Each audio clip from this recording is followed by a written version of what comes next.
Hello and welcome, everybody. Welcome to the No Name Musicast. My name's Tim, and this is Joy. And here at the very beginning of the show, I think Joy has some music news or something similar for us.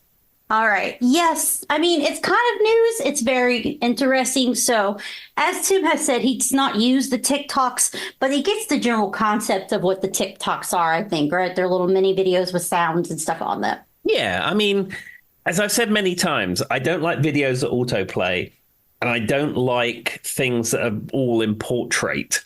And I don't know, I've always got music or something on, and I don't like having two sounds going. So it's not a format that appeals to me. So, with that being said, one of the biggest things about TikTok is the use of music, right? Like little sound bits, because, people like dance and stuff on there. Mm-hmm. Well, Universal Music Group pulled all their songs from TikTok. So hundreds upon thousands upon possibly millions of videos just went silent as of this week. So basically what happened was, it's actually happened today, which you guys don't know this, yesterday, 'cause today's Friday. So it happened Thursday, beginning of February. And so they slowly started taking them off. And then as time went on, everybody's video just went black. Basically, stars like Taylor Swift, Drake are all upset about it. Mm-hmm. And what they're saying is they don't have the proper licensing for the track. But like all these people are saying, what they're going to do is they're going to release the tracks directly to the social media account, or I guess I should say TikTok app, and just do a new agreement if they can't reach anything else. Basically, the actual artists are saying they're going to send them to TikTok because Universal pulled them. Well, do you know what's interesting? It wasn't that long ago that I realized you could use music like that in Instagram and stuff. I didn't even know that was a thing. So when this story broke, I'm now familiar with how that piece works. But as I said, it wasn't that long ago. I mean, to be fair, it really only has become a thing in since COVID, 2021, I feel. Mm-hmm. It's when it kind of hit its hype. And now it's more like people talking and giving you advice on what T-shirts to wear. It's all influencing on TikTok. They've kind of moved away. You can still see the dancing videos, but now it's not as much that. But really, I just thought it was interesting that these songs have all been up there forever. There's a licensing contract they obviously have with TikTok. Something's happened to it, so they pulled the songs. But because TikTok's is so people know the song from TikTok now. Legitimately, they know the little bits. I'm guilty of it too. These artists are willing to go through and basically break up with Universal and send the songs to TikTok directly to get the notoriety. I find that really interesting. They're willing to make that decision and how that works. Yeah, it's very interesting. I mean, the last place I will want to listen to music is in a 30-second clip on something like that. Because, I mean, it's just going to be blaring out of someone's phone speaker. I mean, yep. I can see that, it has some cultural relevance at this point, but that would be the last place I want to listen to music. I mean, but think about it. It really is kind of free promotional discovery vehicle that's popular right now. So I guess that's worth to the artist more than whatever they're getting from Universal. I mean, and Universal's a pretty large company, so I imagine it owns a lot of music. Yeah, it does. They have licensing for films and TV shows and music, and you name it, Universal have it. But I do know, wasn't it mid-2000s that Warner pulled all their music from YouTube or something like that? There was a huge battle then, and it went on for a year. I don't know if you remember that, but that was a thing too. Yeah, and then periodically stuff disappears from the Spotify as well due to licensing. I mean, that's where you should really always have something offline, whether it be CDs, records, or a digital music collection, because nobody can ever take that away. Tim's very firm on this, everyone, if you were wondering. But I mean, I guess it does go to say, though, that musicians don't make a whole lot of money, don't make their money off of just producing music, like we've said many times. So they really want that advertising in other ways. Whole model for the music industry has changed, as I mentioned before. Nobody is selling physical products. I mean, yeah, you talk about the vinyl revolution and it was $2 million worth of sales. I mean, it's nothing. You compare it to what it was in the 80s and 90s. It's really nothing. It's nothing now. It's more of a novelty item, if anything. Yeah, and if you're like me, I have some CDs, physical CDs, but I don't even own a CD player to play them, Tim. And none of my computers have a disk drive anymore. Well, I think Charlie has an external one somewhere in a closet, but to that extent, like that's kind of the problem. So at my house, it really is a novelty. I have I have two CD players in the house that are used for playing audio CDs. My computer has a CD drive in it. My car does not have a CD player in it, but Mine Hannah's doesn't. car does. Neither of our cars do. Because I remember what was funny was I had gotten so used to using the auxiliary cable, like auxiliary jack, Hmm. that I had never like I'd been too lazy to hook up Bluetooth in my car. Well, when I got a new phone, let me restate this. When I got my Pixel, it doesn't have an auxiliary headphone jack, so I was like, I have to actually use Bluetooth now. So that stepped me into the modern day times, I guess. Well, I tell you, the next car you probably get will have Apple CarPlay or Yeah. Android Auto, and that is where it's about. Now, some of the newer cars you can do it wirelessly, but Hmm. most Apple CarPlay and Android Auto you plug in with a cable. But once you plug it in with a cable, it replicates your phone up on the display. You can I've use seen it. voice commands, you can do mapping. I have it in my car, and it's like the world changes when you embrace that. I mean, my one of my best friends, when we went to see what concert was I went with her? Oh yeah, she was the one I went to see Sum 41 with. Her car had it. We used it on the way down to Charlotte. Jennifer, if you're listening, I don't know if she's listening or she isn't. Okay, so thank you, Joy, for that update about Universal Music. So I just wanted to just give a quick concert review for Living Color and Extreme at the Roanoke Civic Center. Now, before I go into the concert review, I just want to talk about the circumstances of this concert and what happened. So I was going with my boss from work to this concert, and his wife was going to come, and she couldn't go. So what did I do? I called Joy. And admittedly, it was about an hour before the concert started. So it was not the best, planning. But, Joy's my friend. Joy's my buddy. Joy's my podcast companion who loves music in all its forms. So that's what I'm going to call. So I called Joy and she's like, yeah, okay. I'm putting my shoes on. I'm ready to go. And then Joy calls me a few minutes later and says, actually, no. No. My my social battery was already at a zero. And it was kind of late and I wasn't prepared. I'd already put on my pajamas. I was like, okay, I'm going to do this because I instinctively thought music, I should be there. We always say don't miss concerts. But then after I hung up the phone, I was like, do I really want to drive to Roanoke right now on this? I debated it. Like I was like grabbing the bag and then I was like, no, okay, I should call Tim back. Told him to offer it to anyone else if someone else was available. Well, we couldn't get anyone to fill it, so we had a seat between us. Well, I say seat because it was standing all the way through because it was a very good high energy concert. So the band that opened was Living Color, and I don't know if you're familiar with the band Living Color. I don't think so. They were very unique in the 80s and early 90s. They were an all African American rock band, which is something that wasn't a thing back then. They were very much trailblazers in that regard. They had a hit, "The Cult of Personality," "Love Rears Its..." Oh, I've heard that song before. "Love Rears Its Ugly Head." "Type" was another song that they had. Definitely heard Cult of Personality. I feel like that would be the one I would recognize. That's correct, yeah. And I mean, they played all of their hits. They played a short set because they were the support act. Yeah. It must be said that the mix for them was not good. The first half of their set sounded like to me, and I was about 5 rows from the front. It was very hard to make it out. And as their set went on, it got a lot better.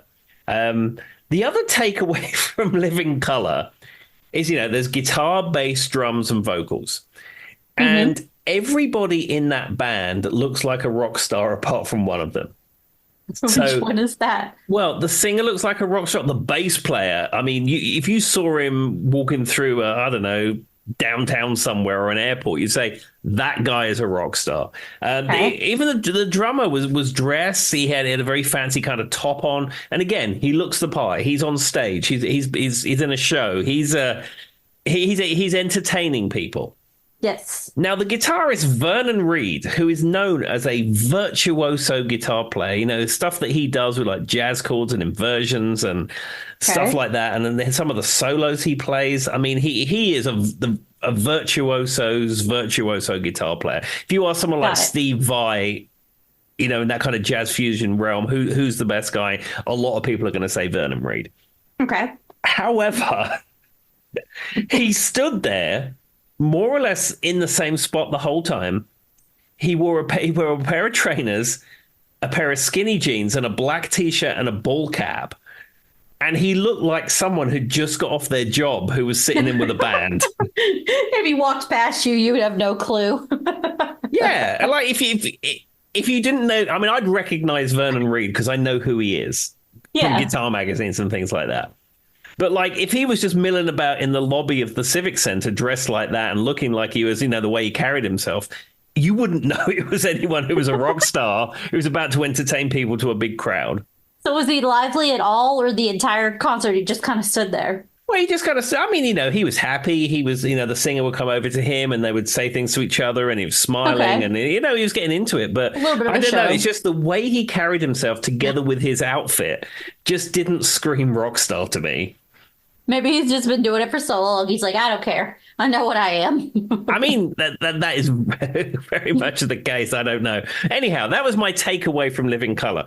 But the main event was Extreme. Now, as I've mentioned on the podcast before, I was very excited that I had tickets for Extreme. We've said many times, in this area, we don't get good bands, especially we don't get good rock bands like this. So Extreme are touring, and they decided, or their management probably decided, that they were going to do a gig at the Roanoke Civic Center, actually the Berglund Performing Arts Center, if you want to give it its correct name. However, nobody calls it that. It's the Roanoke Civic Center. Yep. So they played for around 2 hours, I suppose. They played music from all of their albums. They played, of course, More Than Words. I saw the guitar tech come out with the black acoustic guitar, and I said to my manager, I said, yeah, well, More Than Words is on the set then. I know. My Lord. But they were such a good, tight band. Gary Cherone, the singer, I mean, I think he's probably almost 60 at this point. He looks great. He's athletic. He's running around. He's singing the songs. He's living the lyrics with hand movements and all this kind of stuff, running around the stage. Absolutely amazing. I mean, Nuno Bettencourt really at this point is probably the finest hard rock guitar player in the vein definitely of the said that a lot. Yeah, in the vein of sort of the Van Halen style. He's probably the finest one out there right now, still doing it. And I mean, again, he said in between one of the songs he was 57. And I mean, I would not put him at that. I mean, he looks great, really does look great. But the thing is about Extreme is, as well as being a super, super tight band, and the drummer, bass player and guitarist, they're all together. And, and when the bass player Pat Badger and Nuno Bettencourt are playing runs together, it's perfect. Mm-hmm. But I think the thing that really sets them apart is their harmonies. They do beautiful 3-part harmonies. I mean, it's almost as good as the Eagles style harmonies. And you don't expect that in a noisy hard rock band. Well, especially a band that, like you said, generally is known for like 2 songs, mostly one song. Like, they are a band that I feel like everybody knows, generally, but I would expect them to be, I don't know, that musically advanced. And why wasn't that all the stuff we heard on the radio? You know what I mean? Like, why weren't we hearing these harmonies more when they're on the radio? I don't know. I mean, if you listen to any of their albums, their harmonies are very strong. But you can do any of that stuff in the studio anytime you want to. But to pull off those tight harmonies in a live environment, it was incredibly impressive. I mean, you make a good point. I hadn't thought about that. But I don't know. I wouldn't have expected it either, Tim. For whatever reason, that's not what I get from Extreme. No, and the other thing is that their set was so tight. It was song after song after song after song, transitions between songs. There was a couple of songs where they were setting up for set changes, where a little drum kit came to the front and guitars were being swapped and Nuno would address the crowd. And that's another thing. Gary Cherone, yes, he's the singer of the band, but he's not the front man. Nuno is the person who addresses the crowd. He's got more of the showmanship. Oh, absolutely. I mean, he's saying funny things, and he's telling stories, and he's doing this, and he's doing that. Yeah, Gary Cherone is not... I mean, maybe he can do that stuff, but certainly in Extreme, that is not him. Maybe he's just not as extroverted as we would assume. Yeah, maybe that's the case. But I mean, my main takeaways was the harmonies and how amazing Nuno Bettencourt's guitar playing is. I mean, I can't even express how good that was. So, even though you kind of had some last minute changes, if we had to rate this concert on a scale of 1 to 10, what would you give it, Tim? I would give it actually a solid 9. Wow. Okay, there's your scoop, everybody. If Extreme is coming somewhere near you, Tim says do it. Yeah, I mean, the only concert that ever gets a solid 10 is Brian May, or the Brian May Band from 1993 at the Hammersmith Odeon, but nothing can ever achieve that lofty height. But no, I would give this Extreme concert a solid 9. I'm going to start asking Tim, all right, give it a scale of 1 to Brian May. That's the scale now. And he'll be like, well, Jeff Beck would be a 7, so. Well, yeah, I never got to see Jeff Beck. I feel sad I never saw it. And I always used to say to Hannah, I said, next time he comes anywhere near here, I need to see Jeff Beck, and that'll never happen now. It's kind of like I said, even though you were so last minute, I only had like 40 minutes to run there. I really debated it because I'm like, don't miss a concert. As me and Tim have said, go see your people when you can. Yeah, and the ticket would have been completely free as well. Oh, well, something will come my way that'll make up for it. There we are. Well, next time Extreme come to Roanoke, and they said, I mean, this is I don't know, this is just rock band banter, but they said, of the dates they've played in this tour so far, they said this was the most lively crowd. And I was going to say, were you the best concert? Are you the best audience so far? I mean, Nuno sounded very convincing when he said that. It wasn't just like, what's the name of the place? Roanoke, you are the best. No, he sounded very... You have to go and watch a bunch of other ones on YouTube and see if he told that to everyone. Yeah, he sounded very sincere. And the other thing that makes me think they really loved the crowd? Yeah. How they closed the concert was very strange. So they played their big encore song, which was Rise from their new album, which features this amazing solo by Nuno Betancourt. And everyone cheers because they'd already done the encore where they go off and they come back on again. So they played Rise. And then when that finished, they threw up the house lights. They put like low background music on. And then they wanted to take a picture with the crowd, which is normal, which they do on every day. Yeah. And then they spent the next 15 minutes being at the front of the stage, shaking hands, taking pictures, signing things, handing out guitar picks, handing out drumsticks, set lists. And and it wasn't like some crazy thing where people are all fighting to get to the front. It was all very polite, and there's Gary Sharon's going on shaking people's hand, chatting to people. It was I've never seen that happen at a rock concert before. Well, and I know, in light of that one girl in Florida who was killed by the fan, like I would feel like they wouldn't want you to do that for security reasons, like safety. No, but they were very much about that. I mean, as far as security and safety, there was a full metal detector check on the way in. I mean, that's true. I don't know, but do you remember maybe 2008 or something? There was a young female artist who had been on American Idol, and after the show, she was selling stuff for the concert tour, and he killed her. It was one of her fans. Yeah, I haven't heard that. Oh, what was her name? I don't know. It was the same year I think that married. Somebody Pope was on the one who opened for Nick Carter, who was on American Idol that year, but she passed away. Hold on. Musician, I'm not crazy. It happened. I'm Googling it in real time, everybody. I'm giving a goog. Give it a goog, Joy. I know it was Florida. Christina Gimme. A 22-year-old was shot to death by an excessive fan after her concert in June of 2016. On July 10th, June 2016, Christina Gimme was shot and killed by a fan. She was sitting at the merch table afterwards. Mm-hmm. And so I would think stuff like that would be why I'd be scared to do it. I mean, props to them for not letting it scare them. But I would feel like people would be like, no.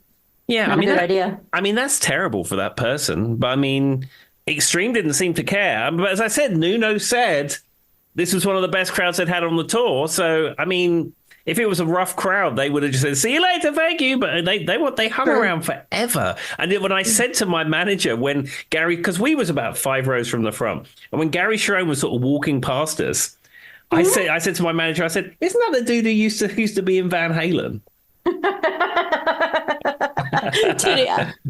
We'll find out he tweeted about some random guy in Roanoke, Virginia, asking if he was in Van Halen. Well, I mean, he wouldn't have heard me, but we was too far back. It would have been funny if he did, though. And if he listens to the podcast, because of course he does. I believe the whole band listen to the podcast. They're on the tour bus. They're playing these dates, and when they get back to the tour bus, and when they're kicking back and relaxing, they normally put on the No Name Music Cast and see what Tim and Joy are talking about. Obviously, and they're really disappointed in Joy right now. They're not going. All right. Well, I'm glad you had fun, and it sounds like it was a pretty good concert. Yep, it's very good. I said next time, Joy, we will definitely go. Yes, but no, I'm somebody who needs more than an hour notice. Physically force myself to do things.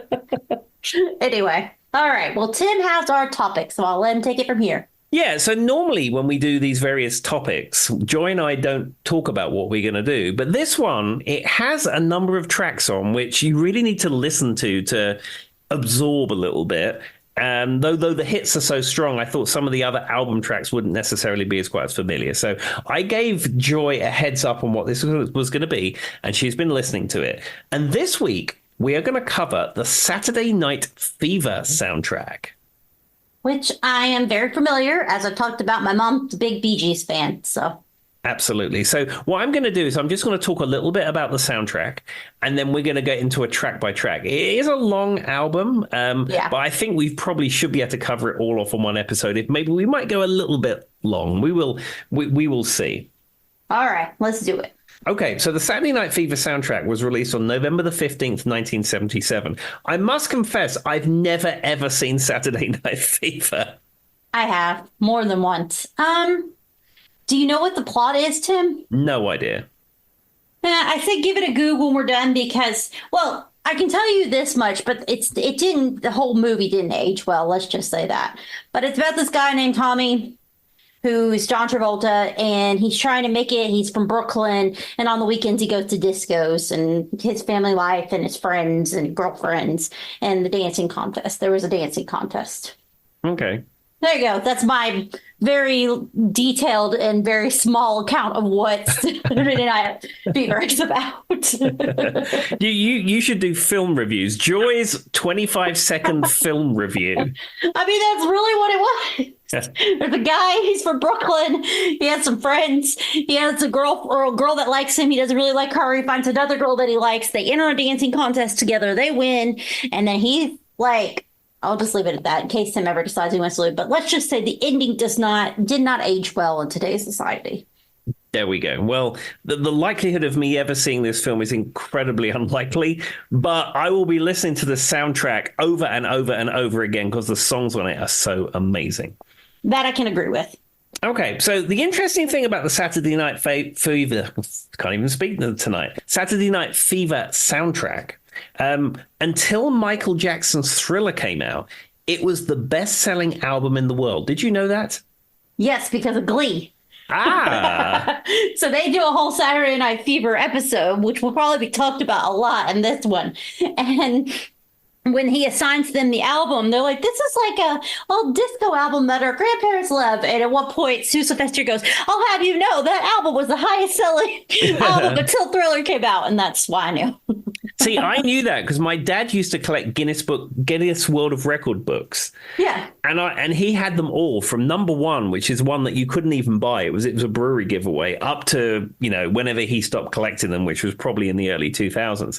And I remember going back through his collection and finding the one before Thriller came out and finding out that it was the Saturday Night Fever soundtrack. What a very specific memory. Well, I mean, how long have you known me, Joy? It's true. Like it's any more specific than me naming one episode of a TV show I've watched 100 times. Anyway, moving along. Well, there we are. So it has sold in excess of 40 million copies, this album. I can believe it because it's a good album. Yeah, and I'm sure it probably continues to sell on vinyl and CD and click clips and all that kind of stuff. And people are streaming it on the Spotify as we speak, I'm sure. Yep, that sounds about right. Well, it was on the Billboard album charts for 120 weeks. Good Lord, I wonder how long the longest running was. Yeah, I don't know. But I mean, it's on the charts for such a long time. And there was 3 singles from this album, and they all went to number 1. Yep. And I mean, I don't know anyone who wouldn't recognize like 60% of this album, Tim. At 100%. And the album has been added to the National Recording Registry of the Library of Congress because they say it's culturally significant, and it was added in 2014. Well, from what I understand is I read a few things about like facts about it. And one of the things they said about it being culturally significant is it single-handedly will jettison disco. It's like kind of like its own thing. But also they said that the lifetime that disco was at like its height, they've proven was like longer because of this movie. Like science has done like some type of analysis and proven this movie literally made disco popular for longer than they originally thought it would be. Yeah, I would imagine so. Because, I mean, the film was a huge success. And the fact that this soundtrack still continues to be listened to and people still continue to buy it suggests that that would probably be the case. I mean, that's one thing I thought was very odd in the 1001 album challenge that we're doing with our listener, Megan, or I'm doing with our listener, Megan. Yeah. It doesn't have the Saturday Night Fever soundtrack in it. That's a missing opportunity. Like I feel like if you're listening to albums, you have to listen to this one. It's like a given. If you read the book about the challenge, they say they don't include compilation albums. Is that what this would? I guess I just think of it as a soundtrack. But but I mean, it's not all the same artists. There's a lot of Bee Gees on there, but there's other artists on there too. But I was just thinking they could make an exception because this is so significant to the 70s. Like 1977 is Saturday Night Fever soundtrack. You know, that is the album that came out that everyone would know. Oh, yeah. And I can testify, like I've made comments about my mom. My mom loves this album. She loves the Bee Gees. She was obsessed with disco. This was the norm in my house. And she was a child of this age. And like if they were all even remotely close to the way my mom was about this, I can imagine how big it was. Absolutely. Now, one other thing that's interesting is that the music for this film only was recorded after principal photography wrapped. And apparently when they were doing the dance scenes and various other scenes in the film, they were using other music. They were using Boz Scaggs' Lowdown and other sort of disco-y type tracks at the time. And it was only after the filming wrapped they decided that the Bee Gees started to get involved. And it's so interesting because they were saying, I had seen that about Boz Scaggs. They were saying that, the beginning strut is known for the Bee Gees, like staying alive, like his strut when he's in race. I'm sure you've seen it, Tim. Mm-hmm. And so, like, what's interesting is how well the timing of Staying Alive was with that, which I get it. You know, there's many other songs with the same timing. Like, I don't know what. It's just so weird. The Bee Gees were able to make that perfect song for that scene without even knowing what that scene was. You know what I'm saying? Yeah, but I mean, that is the genius of the Brothers Gibb. I mean, you can give them a premise and they run with it. Like, they had no clue what the movie was about, and somehow they were able to make one of the most iconic movie scenes of all time for even people who've never seen the movie. Yeah, I mean, I've seen the scene with the bit that you're referencing, which is Staying Alive, and he's on the dance floor with the colored floor thing. And yes, it's that everything just comes together. 1970s disco culture, the music, the look, everything is there. Boom. And like you say, the fact that the Bee Gees could create that and they weren't even there when it was being filmed. They probably hadn't seen any of that and they just created the music. It's so weird. It was just meant to be, I guess. But like, because obviously it's an easy count for a song. That's why people use it for CPR too, right? Like because the beaters are so whatever they are. I don't remember what it is. Do you remember what the number is, Tim? I forget what the BPM is, but yes, Staying Alive apparently is exactly the beat you want to do if you're performing CPR on someone. Yeah, so beats per minute. But anyway, but I just don't understand how they made like the beats per minute match the strut so perfectly. Like I wonder if they told them there'll be somebody walking to this. Like what did they know and what didn't they know? Because it's so weird to me. I don't know. Well, as we know, the Brothers Gibb are not a lot of fun to hang around with. They interview terribly. However, they make amazing music and amazing disco music. I've seen paint dry. That was more interesting than listening to them talk. But for some reason, they can make the best music. They do. Well, anyway, let's start going through the album track by track. Now, we will start what we've just been speaking about, and that is the song Staying Alive. And as you say, I mean, we've just covered the things about Staying Alive, but, if you had to have one track that sort of defined the 70s disco era, it's this. And it's been used in every movie since. this movie to say they're in a disco with the same dance moves being used. You know what I mean, Tim? Not only is it in the original, it's now used in every cultural reference going forward when you need to tell them there's a disco happening. Yeah, I mean, I'm a big fan of the film Airplane. Have you ever seen that film? Many times. Yeah, and it is such a good film. It's like one of the original spoof films. Yeah. And there's a scene in it where Ted Stryker is in a disco. And of course, it's played as a spoof. He takes off his jacket and he throws it, and then it kind of comes back like a boomerang. Which is and the hits exact him. thing from the movie. Yeah. But it comes back and it hits him in the head, and it's a whole spoof thing. Yeah. But what's the music that's playing? It's Staying Alive. Yeah, it's literally taken from it's no longer like an album and more of a cultural reference piece, I guess is what I'm trying to get at. How weird they were able to do that, but. And I'm sure if there's ever some, I mean, you would probably know this. I've never seen it, but I'm sure there's probably a scene in Family Guy or something where they reference this. Oh, yeah. Family Guy. It's probably, like I said, Glee already did it like 30 times. I think there's a South Park reference to it. I'm sure there's a Simpsons. I'm not as familiar with the Simpsons, but it's probably out there. American Dad, something. Yeah, I'm not a fan of the Simpsons. I liked it when it came out. Mm-hmm. But the problem is never gotten into it for some reason. The problem is it references too many things I'm unfamiliar with. That's the problem. That's what I thought about you with Family Guy. I was like, Tim wouldn't get all the references from modern day things. Though you probably would like the A-Team episode. That one you could get behind. Maybe, but I think I just prefer to watch the A-Team. Fair enough. That's very on brand. But I'm sure there's been every movie ever since the beginning of time has used it. And if they're not using the Staying Alive, they're using him point dancing. You know what I mean? Tim, even if it's a different song, it's still the same dance move. Yeah, I mean, that kind of point is that what it's no called? One was doing. Is it called point dancing? Is that the dictionary definition of what that's called? I don't know. Speaking of Family Guy, there was one episode where Lois like looks at a club and there's a bunch of people in the club and they're all dancing and she goes, "Look, they're point dancing. They must really be having fun." And I think that's where I got it from. So you're right. There's a Family Guy reference for everybody. There we are. Oh Lord. But Okay. yeah, I don't know. That's what I call it, Tim. Point dancing. Point dancing. Well, that, ladies and gentlemen, will that be your takeaway for this episode? If you ever seen anyone dancing in a 70s disco style, it's called point dancing. And as you could tell, I did not take a lot of dance as a kid. All right. Okay, we'll move on to the next track. Again, Bee Gees. This album is incredibly Bee Gees heavy, and this is a ballad, and that is How Deep Is Your Love? This is one of those songs that just periodically gets stuck in my head, and I know every word to it, but it's a great example of their ability, their harmonies, and like just like how they can perform together so well.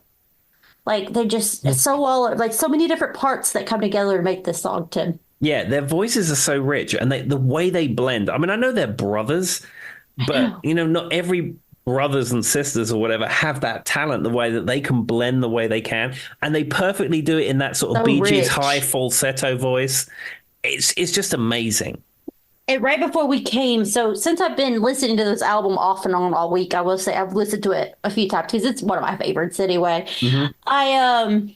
I was singing this. Well, my brain was singing "How Deep Is Your," and in my brain, I was really sad at the way I sounded because I kept expecting to hear a high harmony on top of my singing, and it wasn't there because I had listened to the album so much.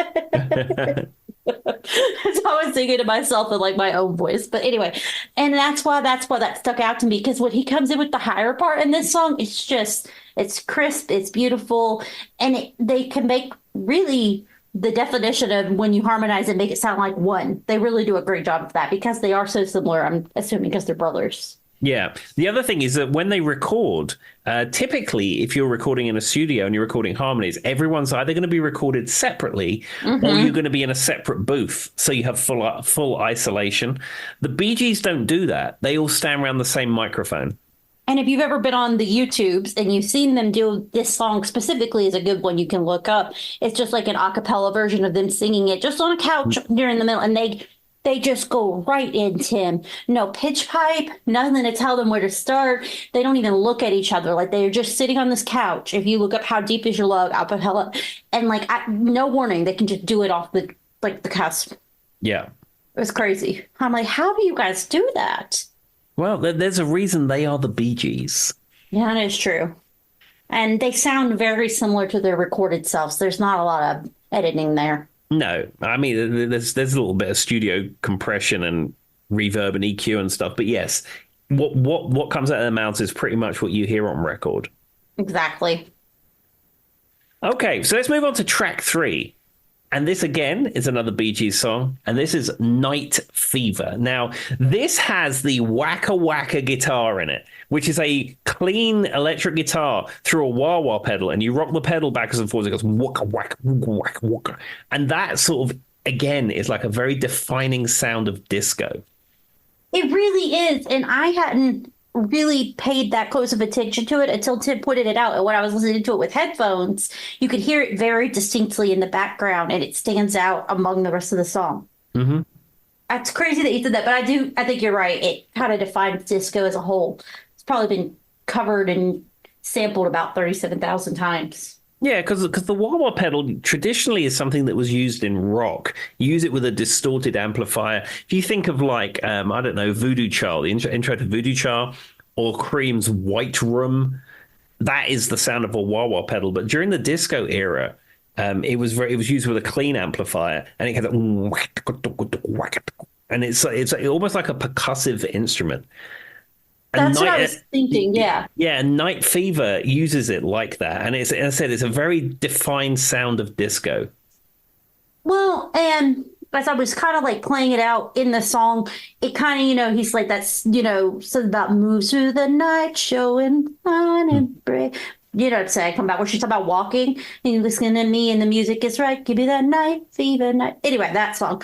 The thing about it is it kind of sounds like it's almost like she's walking too, and it works with the background noise. You were talking about the percussion, like that could have been a strut too as well. I don't remember when that is played in the actual like movie because I don't remember it all piece by piece, but I would say that could have been an easily struck song too, and it's kind of got that exact same rhythm as Staying Alive, but with that cool overlay of the sound. Yeah, it's almost exactly the same thing. Okay, let's that was a very detailed way of me saying that, kind of like on the last one. Anyway, Tim's like, yes, Joe, we get it. Thank you, bye. All right, what's the next song? Okay, so track 4 is, again, another Bee Gees song. And this is where we leave the Bee Gees until very much later in the album. And this is More Than a Woman, which is a... it's not so much a ballad, but it's a little bit down-tempo from the other songs that the Bee Gees have brought us. But it kind of has like this, like, where he's doing like the loud, almost falsettos with his voice, and it's like opening it up. Do you know what I'm talking about, Tim? Yeah. It has like a really cool sound to it. It feels like to me, it's like they start out kind of small and then the sound gets broader each kind of like verse. It's very interesting. If you've never like listened to it with headphones, go back and listen to it with headphones. It's got cool sounds to it, which I understand the Bee Gees are kind of notorious for. So they kind of played around, I think, a little bit in the studio. Yeah, I mean, a lot of classic albums, this being one, and there's many like this, especially ones that are a little bit older. New music doesn't so much do this.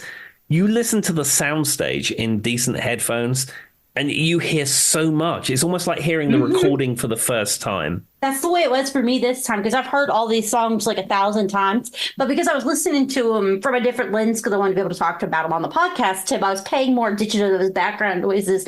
And this song was kind of interesting because I had never noticed how it kind of like it sounds. Like it starts out small and gets bigger each verse. And it's kind of cool because it opens it up for like a big more than this woman. You know what I'm saying? Mm-hmm. Like it makes it more intense how they were able to make that transcend. And this is an album I really think, Tim, you have to listen from beginning to end because it works so well. Yeah, I think so. I mean, even with various artists, yes, it's certainly a beginning to end listen. But at the same time, any one of these tracks is very strong. It's true. They can stand on their own, which is why there were so many singles out of this album. That is very true. Which 3 were the top singles? Do you know? Obviously, Staying Alive. I think it was Staying Alive, Night Fever, and the one we're just about to get to, actually, in fact, which is track 5, which is If I Can't Have You, and that's by Yvonne Elliman. And this is a stone cold disco Classic. So this song has a very distinct memory for me, and this is going to be another probably long-winded story to get to the point. But whenever I was little, I had right beside my parents' house was my grandmother's trailer. And well, she had lived in the house. My parents took over. She lived in the trailer over here. When she passed away, somebody else took that property and built their own house on it. Mm-hmm. Well, they had a young son. I don't know how old they were visiting. And I was probably like 9 at this time, Tim. And the kid that was there was about my age. I remember going to his yard and playing with him. Well, I distinctly remember, apparently it turns out he had a crush on me because that's what happens when you're 9. And all in the course of one day, he played this album. And I sang the More Than a Woman to me when I was like 9. I don't know where that little kid is now. And I think I was a few years older than him, and I was just like, okay, this is really weird, and I left. But every time I hear this song, that's the only memory I have. Was he like wearing a smoking jacket and a cravat and smoking a cigar while he was doing that or something? I know, he was just a classic looking 9-year-old boy. And this is one of the few CDs his parents owned. And so every time I hear this song, I have to laugh because it's so stupid. I don't even remember what his name was. That's all I remember. But anyway. All right, Tim, what do you have to say about More Than a Woman? Well, if I can't have you. I don't want nobody, baby. Yeah. I had water in my mouth when I did that. But anyway. Absolute classic song. It will be in my head for the next 6 weeks, too. It's an earworm for sure. Absolutely. All okay, right. Well, let's move on to the next one. So this one is still disco, but it's a different sort of slant on the world of disco. And this is the track, A Fifth of Beethoven by Walter Murphy. Now, I looked Walter Murphy up, and he's like an arranger, composer, not somebody who really had singles or albums of this kind of thing. But this song is very odd, whereas it opens with Beethoven's Fifth Symphony. Yeah, and so it's like the ba-da-da-da, ba-da-da-da, and then it goes dun, dun, dun.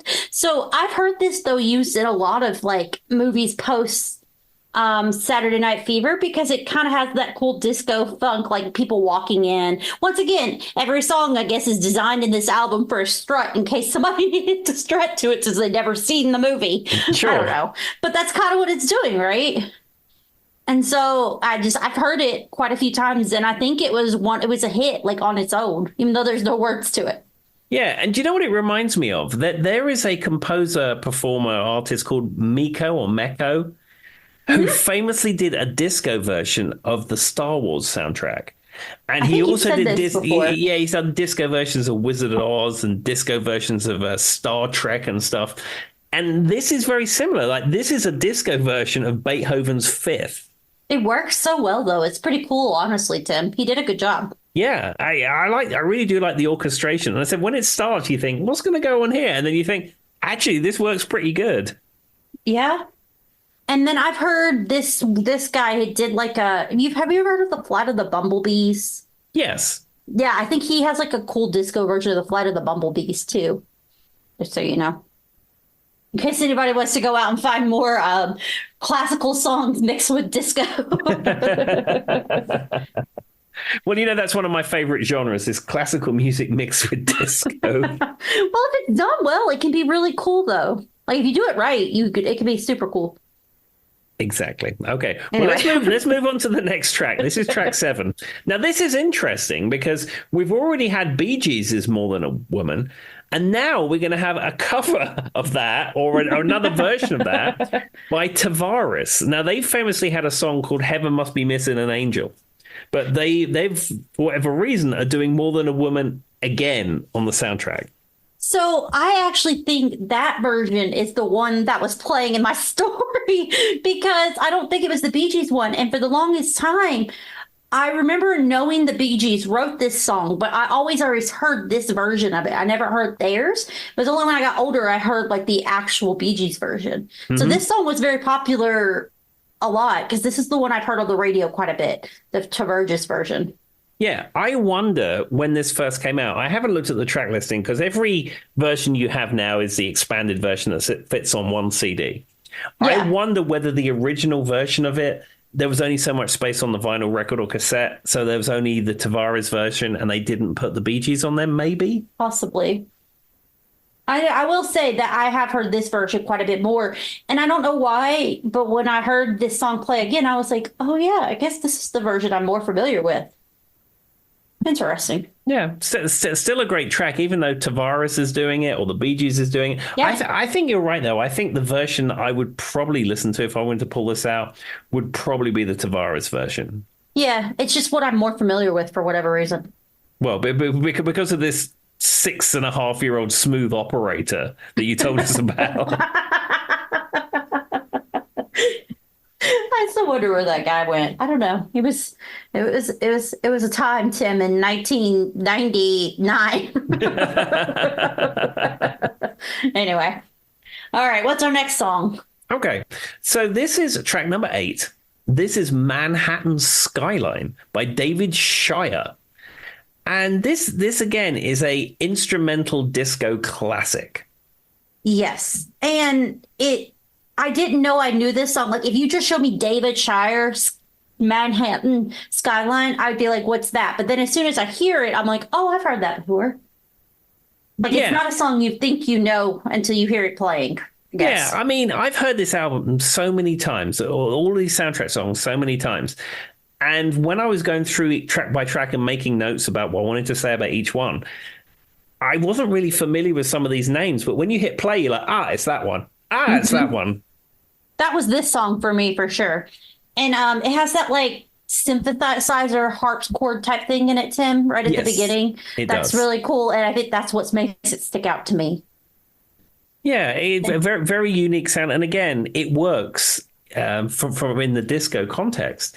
But it'd be interesting to see where that is in the film, because you often find like incidental music in films is very atmospheric. And if you listen to it away from a film, it doesn't always make sense. But like this is obviously an instrumental track that must be somewhere in the bed of the film, but it works as a standalone track really well.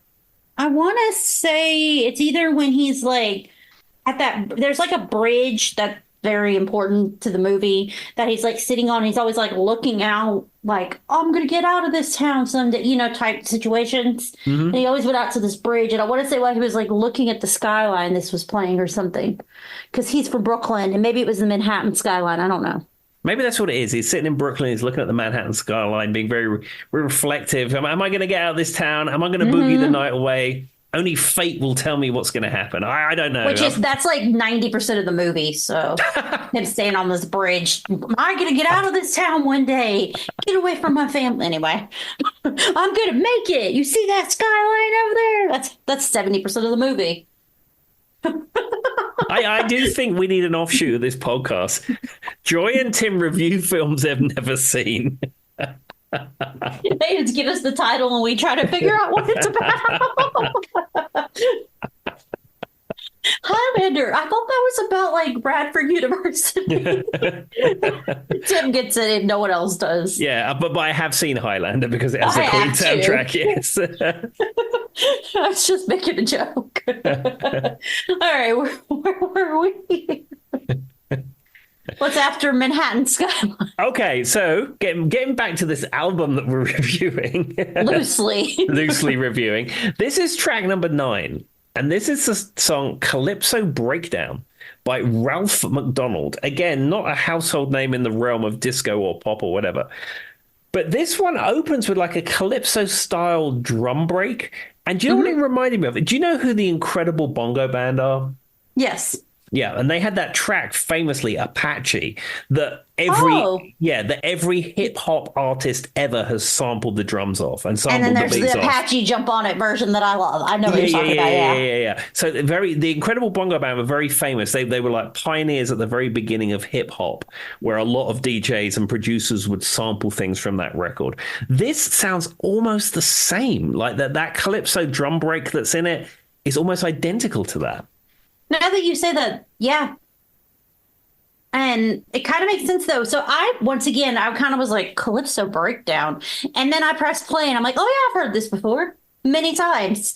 And like Tim just said, it's probably been sampled down through 10 songs that I didn't even realize. Yeah, you'll find that there'll be some kind of dance track somewhere along the line that has those beats on it or has a sample of that on it.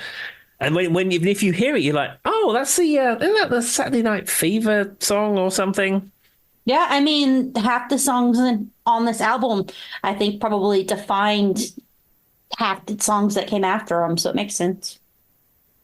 There's my theory. What a resounding, Tim. Yes, resounding theory.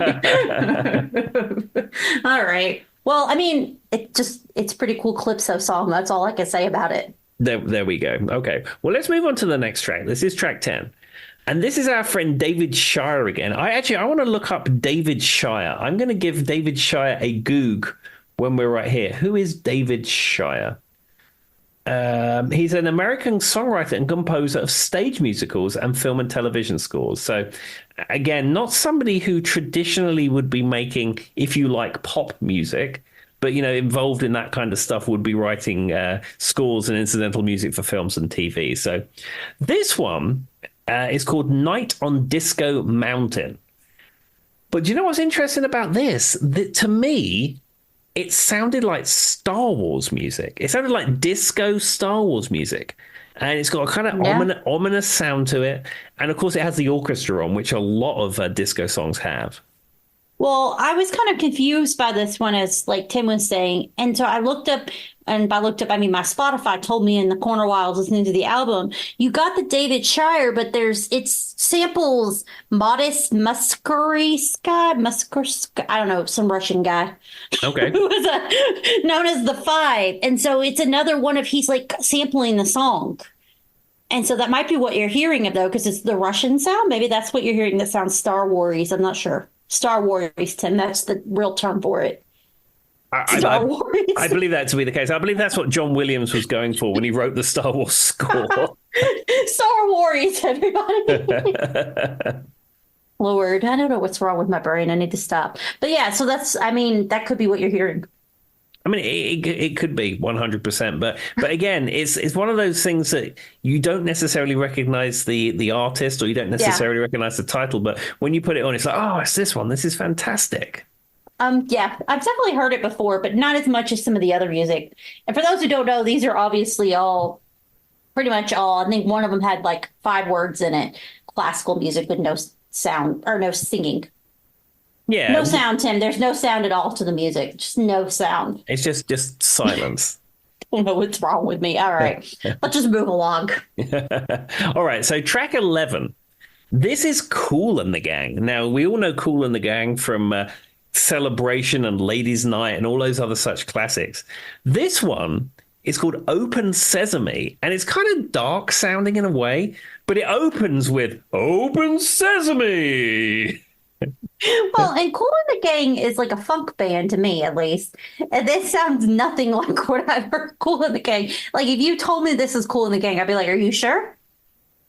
I don't think I would associate it with them. No, I mean, I've seen Kool and the Gang live. I saw Kool and the Gang supporting Van Halen. Wow. At the Greensboro Coliseum in 2012. They were the opening act for Van Halen. Now, if you know anything about David Lee Roth and his love of dance music, which he refers to as floor, you would know why Kool and the Gang were supporting Van Halen. And apparently, when they got the note from their management team saying, hey, Van Halen's managers have been on the phone and want to know if you're interested in doing a tour with them, they were like, what?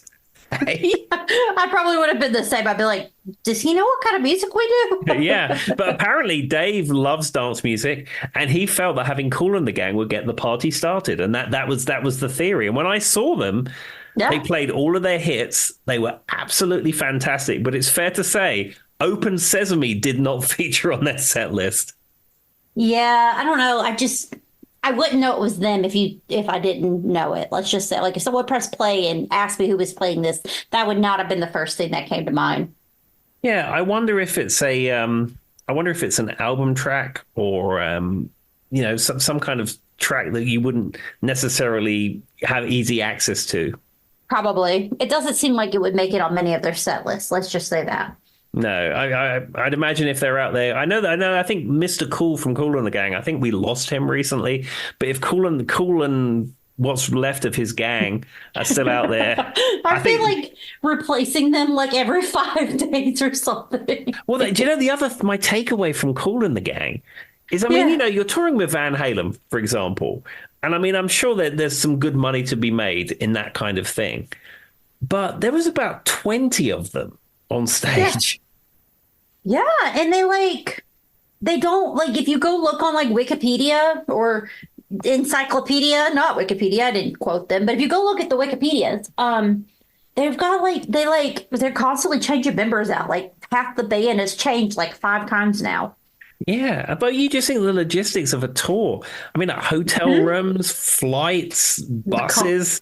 I mean, like Van Halen is, four people and and some expensive. crew. But I mean, Kool and the Gang. I mean, what's going on with that? How big is their tour bus? So it'd be like you'd have to have like what, like 5 tour buses to carry them all? Yeah, I don't know how that works. I mean, when you say gang, I mean, it doesn't define the size of the gang. Well, in this case, the gang sounds like it's about 20 people. You make a good point though. No, they're huge. And they've got tons of instruments on stage with them and stuff too. So they have like that would have to be taken with them. That's true. Well, say what you like about Kool, but he has quite the gang. Got a lot of friends, a lot of friends. Anyway, moving along. What's next? Okay, so we're up to track 12, and now we're going to get back into the Bee Gees. We've had like a instrumental orchestral disco interlude, and then we're going to get back into the world of the Bee Gees, because this is predominantly a Bee Gees album, though it has other tracks on there. And this is the track Jive Talking by the Bee Gees. And again, this is such a classic Bee Gees song from their disco era. I mean, it's just so good. Well, and it has that like I don't know if it's a synthetic that sound that just plays throughout the whole song, all over like that jive talking part. Right after he says it, it does that, and that sound is just so iconic. Do you know what I'm talking about, Tim? Or am I going crazy? Like that kind of like piece there right after he says jive talking gives. No, it's some kind of synthesizer. I would probably Okay. say, being the 70s, it's probably a Moog synthesizer, I would imagine. Sure. Well, it's kind of like I would imagine like a pulsing synthesizer bass line type thing, something of that Yes. nature. But that right there is so iconic that like even if you just play anyone that little part, they know exactly what song you're talking about. Yeah. And again, this is just such a good disco, dancing, good time, Bee Gees, exactly the music you want to listen to type thing. Now, what I have heard is this song was written or was influenced or something by the song "You're the One," "You Are the One" by Sly. Well, I think it was written by Sly Stone from the '60s. So there is some influence from that. So if you hear any similarities between those songs, I've heard the Gibbs brothers say that that was an influence. Interesting. Well, I mean, all of these artists in this era were all influencing each other, and Sly and the Family Stone were incredibly influential in that, during the time that they were active. I would imagine so. They're one of those bands that I feel like everybody forgets about. But when you look at like their list of songs, there's a lot more songs that you don't even think outside of everyday people, you know? I feel Hmm. like everybody kind of forgets them, but they had to be, as far as funk goes, especially, they were bar none. Absolutely. And they were out there, they're getting it done, and they're influencing the Bee Gees. I mean, Who how knows? how much better can it get? It would be kind of cool, like to find out like some superstar band like the Bee Gees was influenced by your song. You know what I mean? Especially if you're not that popular. Like Sly and the Family Stone is not, or Sly Stone and the you know what I meant. I get you. It's fine. Yeah, Sly Stone is not as famous as the Bee Gees. So like, wouldn't it be cool to find out that your song was the influence for one of their biggest songs? Yeah, it would be amazing. But And then you'd be like, why didn't my song be that popular? So explain to me how they got all these billions and I only got 10. I don't know. Anyway, that would be my luck. That would be instantly I'd be like, I'm so honored. And then I'd be like, how come their song went to number one? Anyway, all right. What's the next one, Tim? Okay, so again, we're still on the Bee Gees. And this one powers. This one is driving. This one is fabulous. And this is You Should Be Dancing. It's up tempo. It's driving. It's powerful. It's got some great guitar work on it. It's got great horns on it. I mean, this is an amazing song. It's got intense falsetto by Barry Gibb. And I will say, when I think of the Bee Gees, I don't tend to listen to Staying Alive because it's overplayed. If I were to, the first song that would come to mind to me if I'm thinking of the Bee Gees would be You Should Be Dancing. And when Glee did their episode on this album, there's the opening scene was like her and, she's juicy and she's trouble. And she's like tapping her pit, and then it goes into the actual song. And that was like one of the most iconic like Glee moments for me that still stands out because the song works in so many different ways. It was perfect. And it went right into You Should Be Dancing, explaining that they're going to be doing a disco album. Yeah, I mean, I could see why you'd want to use that. The other interesting thing about You Should Be Dancing is it has, again, that wacka wacka guitar in it. It does. It's not quite as in the top of the mix like it was in Night Fever, but it's there. I mean, now that you did that, Tim, it's like I'll never not think of it that way, but I never really put a name or thought to that guitar sound until you said well, it's like wacka wacka guitar. I want someone to just isolate that and like make that a sound. Wacka wacka guitar. It was like credit Tim O'Sullivan. What's it I should say? I'm not human, Circuit. I'm a wacka wacka guitar. I mean, it's better than some of the stuff I've said tonight. We're recording on a Friday. Me and Tim are a little bit more loopy than normal. Yeah, for Friday nights is always a fun night to record on because often we can go a little bit later. We can start a little bit later. We haven't got school in the morning, as it were. However, you've had a full week of work and you're just kind of kicking back on a Friday, and then Joy and I get on this Zoom call. Actually, yeah, I'm going to dispel some myths. Joy and I are not in the same room together when we do this. No. Well, in case if you thought we are not. Which is why it's so funny sometimes when we like make hand motions to the other person, because I laugh because we're the only ones who can see it. Like the people listening are laugh like, Tim, they don't see you driving the car. And the reason, I mean, we could record together in the same room. Yeah. But for technical reasons, it's actually easier to record on Zoom because it completely isolates the tracks. And then if I want to do editing, it makes it so much easier. And the sound quality is more than good enough. Yeah, so that's why we do it like this. And also from a practical perspective, getting our schedules to align and stuff. And Joy doesn't have to come to my house. I don't have to go to her house. We're just like, you free? Yeah, I'm free. Boom. Connect the computer and you're done. And if something comes up, it's pretty easy for us to go, you want to do Thursday instead of Friday because it's not really a big deal. You just walk to your office. There we are. Well, there we are. We're dispelling some myths in the... we left them behind the curtain. Yeah, everyone's just thinking that we're maybe sitting around a table together or something. I really don't know. They probably think I'm 6 pints deep, which I'm not, everyone. I'm just loopy. And if you thought I was loopy earlier, I tried my hardest, everybody. Tim's going to edit it out. But if you heard my alarm go off, tried my hardest to sneakily turn that off. It didn't work. Tim could tell you it wasn't graceful. It wasn't. I mean...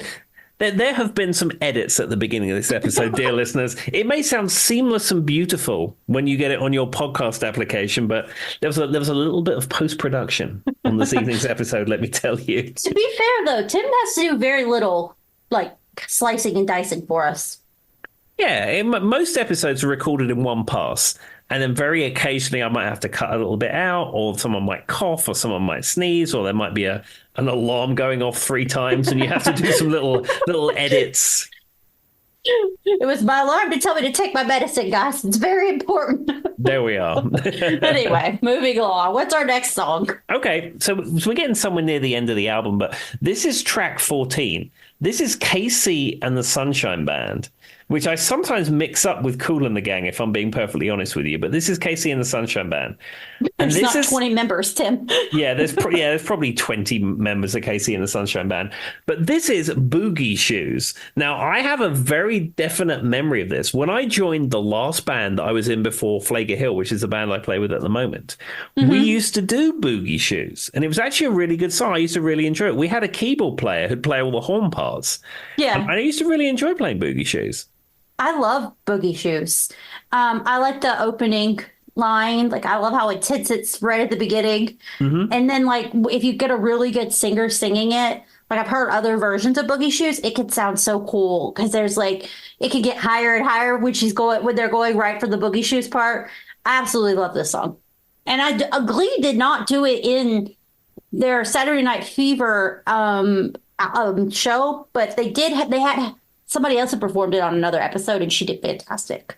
So, well, it wasn't on the Saturday Night one. They did do a version of this. Not that anybody cares, but I love Boogie Shoes, and if you get somebody with a really high voice who's singing it, it can sound really cool. Yeah, unfortunately, the last band I was in, the guy didn't quite sing it as good as Casey and the Sunshine Band, but that's a story for another time, which I probably won't discuss in detail on this podcast. Doesn't matter. Moving along. But yeah, I love it. And then it was sampled by the Bloodhound Gang. They have a song called One Week or One Way. One Week is the Bare Naked Ladies, guys. The Bloodhound Gang had a song called One Way that this was sampled in, and probably other music that I'm not thinking of. There we are. I'm sure that a lot of this stuff has been sampled all over the place. You know, outside of the drum beats that we spoke about earlier, a lot of this music is so iconic. I'm sure that a lot of DJs, producers, and hip hop artists and stuff have lifted from this particular album. I mean, think about how many clubs, bars, discos have been in movies where I'm sure Boogie Shoes was playing in the background. Oh, I mean, whoever wrote Boogie Shoes is sitting on a gold mine, as they say. I don't know if it was K or it was C, but whoever it was, we salute you. We do indeed. Okay, let's move on to the next track. So track 15. Again, our friend David Shire, who does actually listen to the podcast, so I understand. Well, at this point, he should. We talk the about most him a lot. anybody's heard his name in 10 years. Anyway. And this song is Salsation, or I however thought you it want was to pronounce salsa station, like salsa. It's like it looks like Salsa Station, but I think it's Salsation. Oh, so he's saying like Salt Station. I don't know. I thought it was about salsa. I'm just gonna say I was hoping that there was going to be chips, but there wasn't. I mean, there may be. I love a good chips and salsa, but I mean, this song was cool, but I definitely wouldn't recognize this song. This is probably the least recognizable song for me in the entire album. Yeah, this one has like a repeating riff going all the way through it. But yeah. I mean, of all these songs so far, they're all very identifiable. This one is kind of fillery to me. Yeah. Well, and it's all the way towards the end. Like, I don't know. I feel like I can't place in the movie where it was, but it seems like it was probably over like a really dramatic part or something. Exactly. So. Well, actually, I'm thinking about this. Joy and Tim review films. Joy and Tim should review movie soundtracks and think about what may be going on. What a great idea for a podcast. We'll do a season next season, Tim. That'll be the season.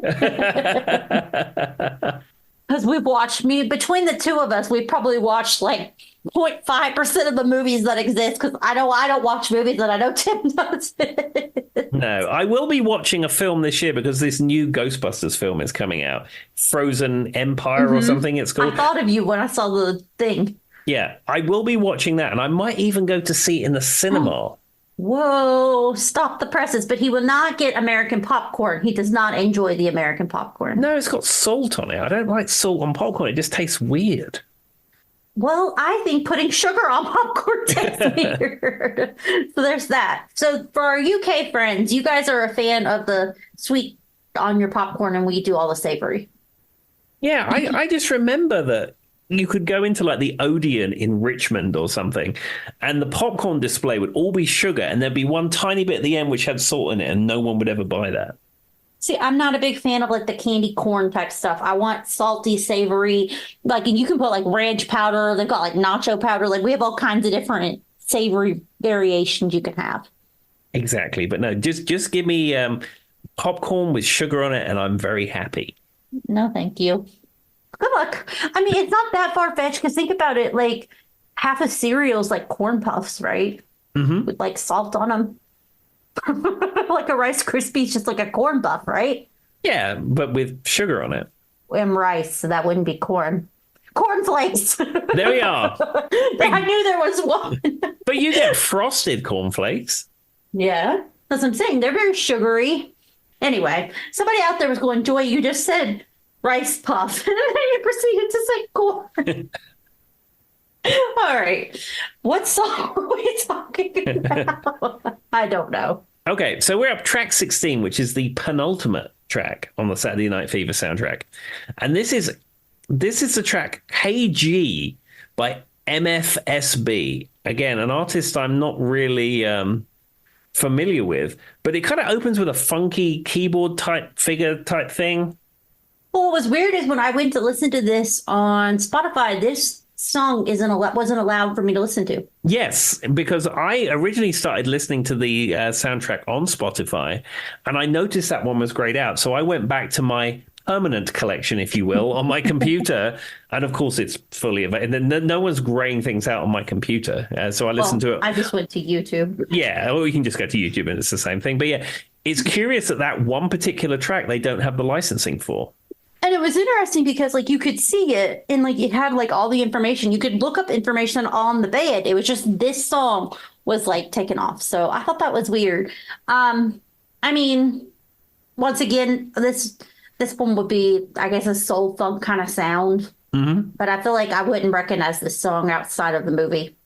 No, really. I think that I don't know who MFSB or what other tracks that they have, but it's not as recognizable as some of those other ones that we discussed that were purely instrumental tracks. And what they have against Spotify. I don't know. The world of licensing with Spotify is funny, where albums will appear and disappear. Like, for example, the Van Halen album, Different Kind of Truth, which was the final Van Halen album with Wolfgang Van Halen on bass instead of Michael Anthony, the big comeback album with David Lee Roth, that is not on Spotify anymore. It just evaporated. Huh. I guess, I don't know. Weird. I don't really listen to that, so I would have known, but one day it just vanished. Yeah, it just vanished. And like you say, like on this Saturday Night Fever soundtrack, you'll pull up an album of songs that you're familiar with, even by as one single artist, and two of the songs are grayed out. It's weird. It's like they had a contract, kind of like I was saying with the TikTok thing. Like they had a contract, it expired, and then they weren't able to come up with a new one that everybody could agree on, so they just took it away. Yeah, it's very odd how this licensing stuff works. But the funny thing is that like Amazon Music and Spotify and Apple Music, that stuff will be grayed out. But you just go on the old faithful YouTube and everything ever is on there. You can find 74 versions of people singing karaoke of it if you need to. Yeah, unless it's the Eagles, of course, and then you've had it. Yeah. Well, and then the one artist who's very hard to find online is Garth Brooks. Yes. He doesn't have any of his music besides Amazon. There are 2 songs that I listen to very often from Garth Brooks. I know the exact YouTube video I have to go to find the original and not the generic, the Offshore Brothers singing all of Garth Brooks' best hits. Exactly. Yeah. He has this exclusive deal with Amazon, and he's put his entire discography on Amazon Music, and that is the only place that you can get it. Yep. It's very hard. But anyway, Garth Brooks, if you want to talk to me about this, we'll have a conversation later. Well, I'd imagine Garth Brooks' accountant has already had a conversation about it, which is why it's on Amazon Music. You could be onto something. I don't think he's hurting for money, but anyway. No, I don't think that'd be the case. It's a shame because Amazon Music is terrible. Terrible. Like, why couldn't you have just sold it to Spotify? Why did it have to be Amazon Music? Oh, I mean, I tried it when I was trialing streaming services, when I was making this big lifestyle shift, if you will. I tried all of the services and I almost went with Apple, but it was a little clunky. And supposedly it sounded better because it was lossless and all this stuff, but it was a little clunky. But down the list of ones I tried was Amazon Music. The interface isn't good. The way it handles offline files is not good. The playlist support is a bit weird. I did not enjoy that experience. Yeah, because I mean, I'm a Prime member like everybody nowadays, like who doesn't have Prime, right? So, and so you get, Amazon Music. So I was like, let me give it a try. And I think the only things I've ever fully listened to it were Garth Brooks songs. And that's just because that was the only place I could find it. But outside of that, the interface is weird. It's hard to get to the next song. And it's one of those ones where you press next, but you don't see what's coming next type situations, which I don't like. Because I don't want them to build what I hear next. I want to know what's coming, and I want to be accepting or not accepting of that song. Yeah, well, if you have Prime, Amazon Music for Prime is different to Amazon Music that you pay for separately. Oh, well, that's the one I use. So Amazon Music for Prime gives you access to the full library, but everything is on shuffle. So like if you bring up like you say, the Saturday Night Fever soundtrack and you hit play on it, it won't start on track 1, it'll start on track 8 or something, so and then shuffle through it. But you can get Amazon Music, the paid for service is separate, and it's the same as Spotify. But even still, the interface is terrible. Well, my experience was with the Prime version, and I was not happy. There you go.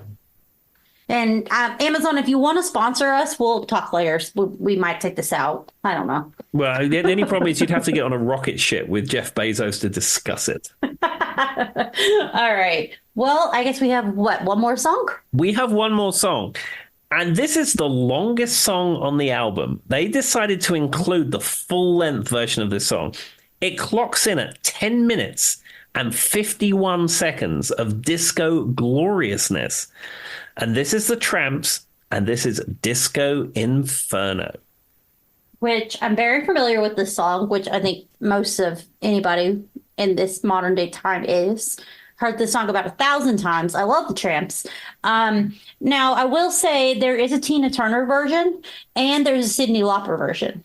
Oh, interesting. You heard both of those, Sims? So Tina Turner's was for What's Love Got to Do with It, and then Cyndi Lauper's was for the movie The Night at the Roxbury.